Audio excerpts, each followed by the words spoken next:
प्रथमोऽध्यायः हस्तक्षत। एकदा मुन्नये सर्वे सर्वलोकहितेरत शूरम्यनमिसारण्ये गोष्ठी चको मनोरमाम्। तदन्तरे महातेज व्यासशिष्यो महायश सूतशिष्यगणयुक्तो समायातो हरिस्मरणम्। सूतं चापि समालोक्य सर्वशास्त्रात् परागम मुनय सर्वे समुतस्तु सौनकादपोदनः। सोपितान् सहसा भक्ताय मुनीन् परं वैष्णवान् नानाम दंडवात भूमे सर्वधर्म विदाम्बरम्। वरासने महाबुद्धे स्वदैत्य मुनि सदैक्तमम् उवास सदासो मग्धे सर्वे शिष्यगणैर्वृत तनोपदिष्ट तं सूतं सैनिका मुनिसक्तमम् वत्वाञ्जलिं वाच प्रवञ्चामि निर्मित। सो समझा भी नहीं। सभी प्राणियों को हित में को चाहने वाले मतलब ऋषि का काम क्या है कि सभी का कैसे हित हो, है ना। ऐसा हित चाहते हुए सभी लोग कैसे इस तरह अभी क्या होता है कि मंत्री लोग मीटिंग करते हैं कि कैसे हमारा भारत का रक्षा हो, कैसे हम उनका आय बढ़े, कैसे व्यय बढ़े। इसी तरह से भगवान भी हम लोगों की ऋषि लोग जो थे हम लोगों की बोले कि क्या सतयुग के बाद कलयुग आने वाला है, तो इस कलयुग में सभी प्राणी किस तरह से खुशी रहे, किस तरह से सभी पाप से मुक्त हो, है ना। तो कैसे वो लोग कलयुग ऐसा है समय है जो अभी हम लोग का चल रहा है। इस समय में लोग बहुत करते हुए भी पुण्य नहीं पाते हैं, लेकिन बहुत जल्द पाप कर बैठते हैं, है ना।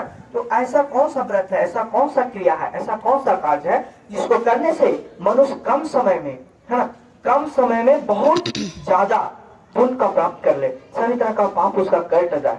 ऐसा मुनि लोग ऋषि लोग एक जगह मतलब बैठ करके आपस में बात कर रहे थे कि किस तरह से हम लोग का कष्ट का निवारण होगा इसी विषय में, ठीक है। तो उसी समय समस्त शास्त्रों के जानने वाले श्री सूत जी महाराज, है ना, वो आते थे, मैंने वो भी आने लगे। जब मीटिंग होता है तो समझिए कि वो राष्ट्रपति थे, तो राष्ट्रपति जब आएंगे तो सभी लोग खड़ा हो जाएंगे। तो इसी तरह से समस्त शास्त्रों के ज्ञाता श्री सूत जी महाराज को आते देखकर समस्त ऋषिगण उठकर खड़े हो गए और दंडवत प्रणाम करके बोला कि हे ऋषि, हे महात्मा, आप बैठिए, आप सब धर्मों को जानने वाले हैं, आप जो हैं आप सभी धर्म को जानने वाले हैं, है ना।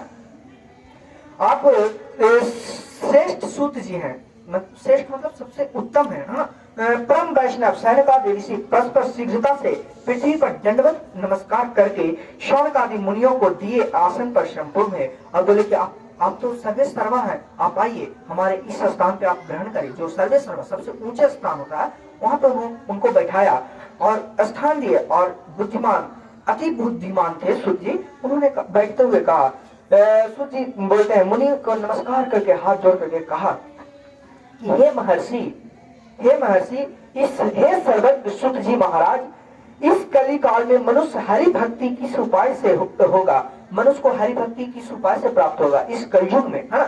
हे भगवान वह कहिए, क्योंकि कली काल में सब प्राणी, कलयुग में जो हम लोग का जो युग चल रहा है इस समय सभी प्राणी, है ना, पाप करने में आतुर होंगे, पाप एक एक क्षण में पाप करेंगे, है ना, और वेद विद्या विहीन हो जाएंगे, वेद का ज्ञान नहीं होगा, विद्या का उतना ज्ञान नहीं होगा, है ना, विहीन हो जाएंगे और उनका कल्याण, जो वेद विद्या विहीन हो जाएगा, जो बहुत पाप करेगा उसको भी तो कल्याण चाहिए, तो उसका कल्याण किस प्रकार से हो, आप ऐसा हमसे कहिए। तो कलयुग में मनुष्य प्राणों का धारण किए थोड़ी आयु वाले होंगे। जो कलयुग आएगा इसमें मनुष्य जो थोड़ी आयु वाले होगा, कम आयु वाला होगा, मतलब ज्यादा उम्र नहीं, पहले जानते थे 10-10 हजार साल जीते थे, फिर 1000 साल, फिर 100 साल, अब क्या होता है 60 साल 50 साल में झपट जाते हैं। इसी तरह से बोले कि भगवान किस तरह से क्या कार्य किया जाए कि लोग को मतलब अधिक आयु वाले होंगे, है ना। तो उसके बाद तुच्छ ज्ञान वाले होंगे, तुच्छ मतलब कम ज्ञान वाले होंगे और वंश संयुक्त नष्ट हो जाएंगे। मनुष्य जो है अपना वंश का कोई पता नहीं रहेगा, इधर है माँ तो इधर है बाप तो इधर का है, कुछ नहीं, वंश का कोई पता नहीं। तो किस तरह से उनका वंश एकदम सर्वश्रेष्ठ रहे, कैसे रहे, ऐसा आप हमें बताइए। तो प्राय सब पापों से प्रवृत्त हो जाएंगे। किस तरह अल्प परिश्रम से भगवान से मतलब शुद्ध जी से पूछ रहे हैं सब से किस तरह से अल्प परिश्रम मतलब थोड़ा सा परिश्रम करके, है ना, थोड़े धन में थोड़ा सा पैसा लगा के, ना कि बहुत ज्यादा पैसा लगा के, और कुछ समय में मतलब कम समय में पुण्य को प्राप्त करें, ऐसा कोई उपाय है तो हम लोगों से वर्णन कीजिए। जिसके उपदेश से मनुष्य पुण्य पाप करता है वह उसका भागी होता है। अब बोलते हैं क्या, आप ऐसा कोई उपाय बताइए जिसको करने से हम लोग को पुण्य मिले। और जिसका उपदेश से कोई भी मनुष्य, आप कोई काम करते हैं, चले मार रहे तो हो जाता है, तो आप जिस तरह से उपदेश देते हैं, तो आप उपदेश देते हैं तो उसका पापी आप भी हैं। वो तो कर रहा है पाप जो करिएगा, आप भी पाप है, इसलिए उपदेश देने वाले को भी पाप लगता है। पुण्य का उपदेश करने वाला दयावान होगा। जो पुण्य का उपदेश करेगा कि पुण्य करिए, वो दयावान होगा, कपट रहित होगा, निष्पाप होगा, निर्विरोध होगा, और 4 तरह के मनुष्य नारायण के समान होगा। और जो मनुष्य के पाप नहीं होगा, कष्ट नहीं होगा, निर्विरोध होगा, कोई उसका विरोध करने वाला नहीं होगा, है ना, वो व्यक्ति मनुष्य है जो भगवान श्री हरि मतलब विष्णु भगवान के समान कलयुग में जाना जाएगा। इस संसार में जो ज्ञानी होकर दूसरे को ज्ञान नहीं देता है, जिसके पास कोई चीज के बारे में ज्ञान होता है कि हाँ ये वाला काम ऐसे होता है, एक चीज ऐसे बनता है, वो ज्ञान होकर के ज्ञान रूपी किसी को ज्ञान नहीं देता है, वो उससे परमेश्वर जो है कभी प्रसन्न नहीं होते हैं, है ना। अहम में रह जाता है कि है हमरा है तो थोड़ा हम ना बतेबो, ये करने से बहुत ही आदमी को नहीं प्रसन्न होते ऐसे भगवान, है ना। जो पुरुष रत्न रूप ज्ञान को दूसरे को संतोष देते हैं उन्हें मनुष्य रूप धारण किए नारायण ही जाने। हे महामते, ऐसा कौन व्रत है जिसको करने से मनोवांछित फल प्राप्त होगा, वह हम लोगों को सुनने की इच्छा है। हे मुनिश्रेष्ठ, आप वेद वेदांग के ज्ञाता हैं, आप जैसा दूसरा कोई वक्ता नहीं है, क्योंकि श्री वेद व्यास जी तो आप ही के शिष्य हैं। बोल रहे हैं क्या कि हे ऋषि का जो मतलब सर्वेश्वर थे, आप तो वेद विद्या के ज्ञाता हैं, सबसे ज्यादा आपने वेद पढ़ा है ना, वेदांग भी बहुत जाते हैं आप, है ना। आप इस तरह दूसरा कोई वक्ता नहीं, आप जिस तरह से बोल पाते हैं ऐसा दूसरा कोई बोल ही नहीं सकता है। आप तो वेद व्यास जी का शिष्य हैं, महर्षि वेद व्यास जी का शिष्य हैं, तो आप बताइए। तब श्री सूत जी महाराज कहते हैं, हे मुनि श्रेष्ठ, तुम धन हो, तुम ही वैष्णवों के अग्रगण्य हो, कारण कि सब प्राणियों का तुम सदैव हित चाहते हो। हे सौनक सुनो, मैं आपसे उस उत्तम व्रत को कहूंगा जिस व्रत को नारद जी ने लक्ष्मीपति भगवान से पूछा, और जिस प्रकार भगवान ने नारद जी से कहा, हे ऋषिगण उसे सावधान होकर कहो। बोलते हैं सूर्य जी महाराज बोले, फिर क्या बोले कि हे मुनिश्रेष्ठ, आप धन्य हैं कि आपने लोगों की कामना के लिए, लोगों की हित के लिए ऐसा प्रश्न किया, सबसे आगे आपने कदम उठाया, है ना। आप सभी प्राणियों को सदैव हित चाहते हैं। सुनो, मैं आपसे, आप सुनिए, मैं आपसे यह व्रत के बारे में विधान करता हूँ। इस व्रत को कैसे किया जाता है, कब किया जाता है, किस लिए किया जाता है, किस समय किया जाता है, किस चीज की प्राप्ति के लिए किया जाता है, इसके बारे में मैं आप लोगों को कहता हूँ। हे ऋषिगण, आप लोग सावधान होकर आराम से इस व्रत को कथा को महात्मा को सुनिए, ऐसा श्री सूर्य जी बोलते हैं। श्री रेवाखंडे श्री सत्यनारायण व्रत कथा प्रथमोध्याय समापन। श्री सत्यनारायण स्वामी की जय। वृंदावन बिहारी लाल की जय। नारद जी समस्त प्राणियों की हित की इच्छा में अनेक लोकों में घूमते हुए मृत्यु लोक में आए। यहाँ उन्होंने देखा कि सब प्राणी अनेक पीड़ाओं से युक्त है, अनेक योनियों में उत्पन्न होकर पाप कर्म से दुख पा रहा है।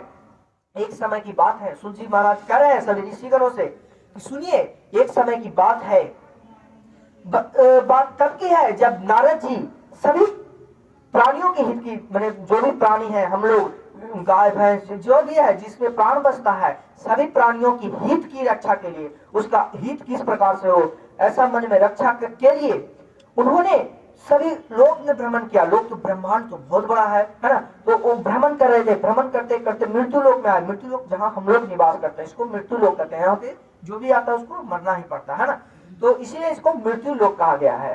तो इस मृत्यु लोक में आए, आकर उन्होंने देखा कि यहाँ सब व्यक्ति हैं जो अनेक पीड़ाओं से, अनेक कष्ट से युक्त है।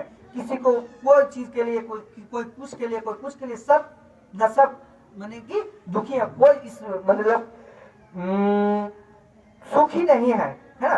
कुछ न कुछ उसके पास कपट दुख है। ये है, यह देखकर विचार किया कि इन लोगों का दुख किस प्रकार से दूर हो। नारद भगवान विचार करते हैं कि इन लोगों का दुख है जो कैसे दूर होगा, क्या किया जाए कि ये लोगों का दुख दूर होगा। ऐसा मन में विचार करके विष्णु लोक में चले गए। विष्णु भगवान जहाँ निवास करते थे वो विष्णु लोक में गए और भगवान को देखा। शुक्ल वर्ण 4 भुजाओं, जिनके हाथ में शंख चक्र का धारण किए और बनमाला से सुशोभित देवेश नारायण उनको देखकर स्तुति करने लगे। और उन्होंने विष्णु लोक में गया और भगवान को देखा कि हाथ में चक्र लिए हुए हैं, शंख लिए हुए हैं, है ना, और बनमाला से विभूषित है, माला पहने हुए हैं। उनको देखकर नारायण भगवान जो नारद जी थे वो प्रणाम करे और प्रणाम करके वहां पर की स्तुति करने लगे। नारद जी बोले, हे भगवान, स्तुति मतलब क्या होता है? विनती करना। विनती करने लगे कि हे भगवान, हे महाराज, आप वचन और मन से न कहने न धारण करने के योग अनंत शक्ति युक्त एवं निर्गुणात्मक है। हे भगवान, आप जो है ना, आपके बारे में वचन से मतलब बोल करके आपका वर्णन नहीं किया जाता है, आपके बारे में लिख करके वर्णन नहीं किया जाता है, आपके बारे में जितना भी कहा जाए कम है। आप इतने धन्यवान हैं, आप इतने मतलब तपस्वी हैं, सौर्य। हे महाराज, आप ऐसा कोई व्रत बताइए। हे महाराज, आप ऐसा कोई व्रत बताइए, ऐसा कोई उपाय बताइए जिससे कि कलयुग में सभी प्राणी उत्पन्न करता भक्त को दुख है जो नाश हो, दुखों का नाश हो, है ना। वो यह स्तुति सुनकर विष्णु भगवान बोले, हे नारद, तुम किस काम से आए हो, तुम्हारे मन में क्या है, हमसे जो पूछोगे हम कहेंगे। तो विष्णु भगवान नारद जी से कहते हैं, नारद जी बताइए, आप यहाँ विष्णु लोक में किस लिए आए हैं, है ना, आपका मन में क्या विचार है, तो आप मुझसे पूछिए, बेझिझक होकर मैं आपको सारा बात बताऊंगा, है ना। ऐसा भगवान से हमसे पूछिए। नारद जी बोले, हे नाथ, मृत्यु लोक में सब प्राणी अनेक योनियों में उत्पन्न होकर निज पाप कर्म से क्लेशित हो रहा है। भगवान बोले, नारद जी बोले भगवान से कि हे भगवान, विष्णु भगवान, आप तो जानते ही हैं कि इस मृत्यु लोक में, जो इस लोक में हम लोग निवास करते हैं, इस मृत्यु लोक में प्राणी अनेक योनियों, हम लोग को बोला गया 84 लाख योनियों, 84 लाख जीव जंतु है ना, वो उसमें उत्पन्न हुआ है। लेकिन सब कोई ना कोई कष्ट से, है ना, दुखी ही है। तो ऐसा क्या किया जाए कि उन लोगों का कष्ट को हरा लिया जाए? ऐसा कौन सा व्रत है, कौन सा उपाय है जो आप मुझसे कहिए, मैं उसे सुनना चाहता हूँ। नारद जी का यह बात सुनकर भगवान पुनः बोले, समस्त जनों की कृपा करके तुमने बहुत अच्छा प्रश्न किया है, जिसको करने से मनुष्य मोह से छूट जाता है। मैं ऐसा उपाय कहता हूँ, सुनो। हे नारद, जो व्रत तीनों लोक में अति दुर्लभ है, वह आज आपके कहने से मैं प्रकाशित करता हूँ। भगवान बोले कि तुम तो नारद जी से कि आप तो बहुत मतलब सभी प्राणियों के हित के बात आपने पूछ दिया मुझसे, है ना। बहुत अच्छा प्रश्न किया है कि जिसको करने से मनुष्य जो मोह माया से छूट जाता है। उपाय को सुनिए। हे नारद जी, मैं आपको कहता हूँ, यह व्रत को करने से तीनों लोक में, है ना, 3 लोक है ना, तीनों लोक में अति दुर्लभ है। दुर्लभ मतलब बहुत ही मतलब मैंने कम है ना, दुर्लभ है।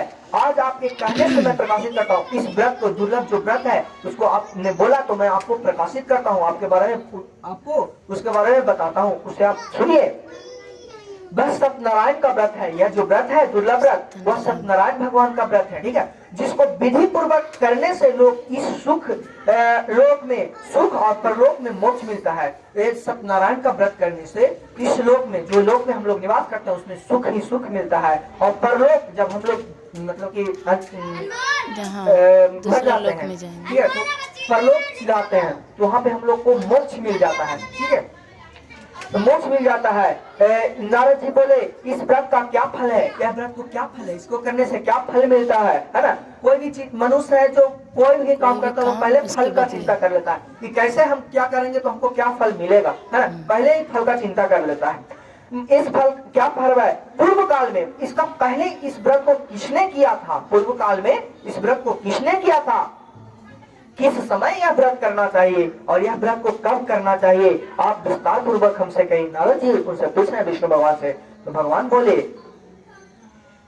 इसके करने से दुख का नाश होता है, शोक का नाश होता है, धन की वृद्धि होती है, धान्य की वृद्धि होती है, वृद्धि होती है, संतति संतान की प्राप्ति होती है, सर्वत्र सर्वत्र मतलब सभी जगह विजय प्राप्त होता है।